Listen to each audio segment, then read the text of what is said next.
छात्रों, आज के इस वीडियो में आपका स्वागत है। और आज के इस वीडियो में हम मध्य प्रदेश डीएलएड प्रथम वर्ष के महत्वपूर्ण वस्तुनिष्ठ प्रश्न पढ़ेंगे। हिंदी विषय के इस पेपर में सिर्फ 5 वस्तुनिष्ठ प्रश्न आने हैं और इस वस्तुनिष्ठ प्रश्नों को भी इकाई 1, इकाई 4, इकाई 5 और इकाई 9 में से ही आना है। इसलिए हम इन्हें 2 पार्ट में कवर करेंगे।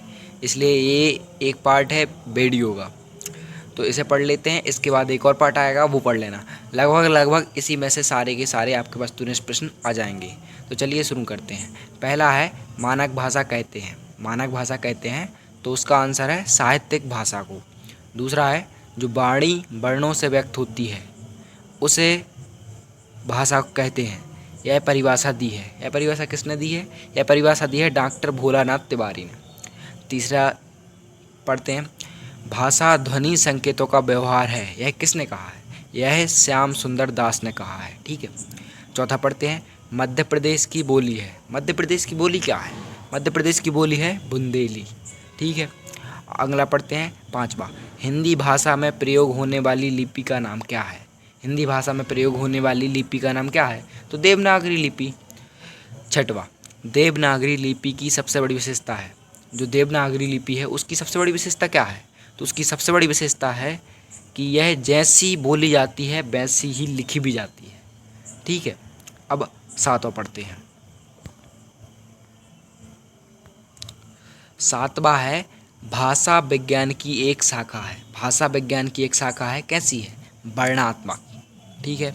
अब अगला पढ़ते हैं, आठवां, भाषा शब्द की उत्पत्ति संस्कृत भाषा के किस धातु से हुई है? तो भास। अब अगला पढ़ते हैं, नवां, देवनागरी लिपि का विकास हुआ है। किस लिपि से हुआ है? बाहा लिपि से। जो देवनागरी लिपि है उस लिपि का विकास बाहा लिपि से हुआ है। ठीक है।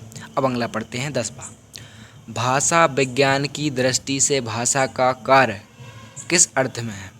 भाषा विज्ञान की दृष्टि से भाषा का कार्य किस अर्थ में है? तो व्यापक अर्थ में है। ठीक है। अब अगला पढ़ते हैं, हिंदी शिक्षक में कौन कौन से विशिष्ट गुण की अपेक्षा की जाती है? तो कुशल अभिव्यक्ति की। ठीक है। अब अगला पढ़ते हैं, बोली विकसित होकर किसका स्वरूप ग्रहण कर लेती है? किसका स्वरूप ग्रहण कर लेती है? भाषा का। अगला पढ़ते हैं, वक्ता एवं श्रोता के सम्मिलित व्यवहार को वाक्य की संज्ञा दी है ट्रेगर ने। वक्ता एवं श्रोता के सम्मिलित व्यवहार की वाक्य की संज्ञा दी है ट्रेगर ने। ठीक है। अब इसके बाद 14वां पढ़ते हैं, सतत मूल्यांकन का क्षेत्र है कैसा है? व्यापक, बड़ा, विस्तृत। सतत मूल्यांकन का क्षेत्र है बड़ा, व्यापक, विस्तृत। अब 14वां, निरंतर मूल्यांकन योजना है। सतत मूल्यांकन योजना, निरंतर जो मूल्यांकन योजना है उसे सतत मूल्यांकन योजना कहते हैं। ठीक है। अब 15 पढ़ते हैं, अच्छे मूल्यांकन की प्रमुख विशेषता है क्या है? विश्वसनीयता व वैधता। अच्छे मूल्यांकन की प्रमुख विशेषता है विश्वसनीयता व वैधता। ठीक है।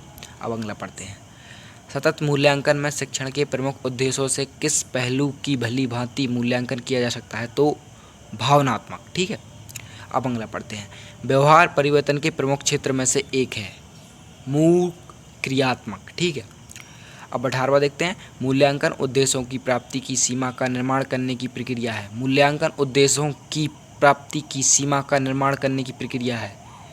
यह परिभाषा किसने दी है? तो यह परिभाषा दी है माइकलेस ने। माइकलेस ने। ठीक है। माइकलेस ने। ठीक है। अब इसके बाद पढ़ेंगे हम 19वां, तो किसने कहा है कि कहानी एक छोटी रचना है? किसने कहा कि कहानी एक छोटी रचना है? तो इसका आंसर है H.G. वेल्स ने। H.G. वेल्स ने कहा कि कहानी एक छोटी रचना है। ठीक है। अब इसके बाद आगे पढ़ते हैं 20वां, किसके अनुसार नाटक दुखातों, श्रमजीवियों, सुखातारों तथा तपस्वी सभी के लिए उपयोगी है? किसने कहा? ये भरत मुनि ने कहा। ठीक है। अब इसके बाद अगला पढ़ते हैं, इकाई योजना एक प्रक्रिया है। कैसी प्रक्रिया है? वैज्ञानिक प्रक्रिया है। इकाई योजना एक वैज्ञानिक प्रक्रिया है। ठीक है। प्राथमिक, अब अगला पढ़ते हैं, प्राथमिक स्तर पर कविता शिक्षण की उपयुक्त प्रणाली है गीत और अभिनय प्रणाली। गीत और अभिनय प्रणाली। प्राथमिक स्तर पर कविता शिक्षण की जो उपयुक्त प्रणाली होती है वो गीत और अभिनय प्रणाली होती है। ठीक है। अब इसके बाद अगला पढ़ते हैं 23वां, बच्चों की कल्पना शक्ति विकसित करने का माध्यम महापुरुषों की जीवनी है। ठीक है, अब इसके बाद अगला पढ़ते हैं। कविता का मुख्य लक्ष्य क्या है? कविता का जो मुख्य लक्ष्य होता है वो क्या होता है? तो कविता का सरलार्थ। ठीक है, अगर ये वीडियो पसंद आया तो आप इस वीडियो को लाइक करें व चैनल को सब्सक्राइब करें। इसका अगला पार्ट जल्द ही आएगा। ठीक है,